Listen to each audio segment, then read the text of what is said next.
વેરો ન ભરનારા સામે ગાંધીનગર મનપાની લાલ આંખ।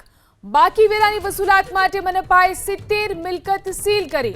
છેલ્લા 2 મહિનામાં ગાંધીનગરમાં 70 મિલકત સીલ કરવામાં આવી। 9172 કોમર્શિયલ એકમોને વેરો ભરવા માટે અંતિમ નોટિસ આપવામાં આવી હતી। અંતિમ નોટિસ બાદ 9102 એકમ ધારકોએ ટેક્સ ભર્યો। 70 મિલકતદારોએ વેરો ન ભરતા પાલિકાએ મિલકતને સીલ કરી।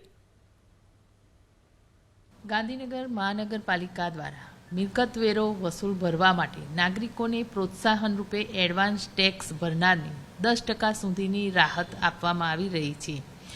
જ્યારે નિર્ધારિત સમયમર્યાદા બાદ ટેક્સ ના ભરે ત્યારે નોટિસ આપવામાં આવે છે, જેના દ્વારા છેલ્લા 2 માસમાં આશરે 11 કરોડ રૂપિયાની આવક થઈ છે, જે શહેરના વિકાસ અને સુવિધાઓને વધુ મજબૂત બનવામાં મદદરૂપ થાય છે।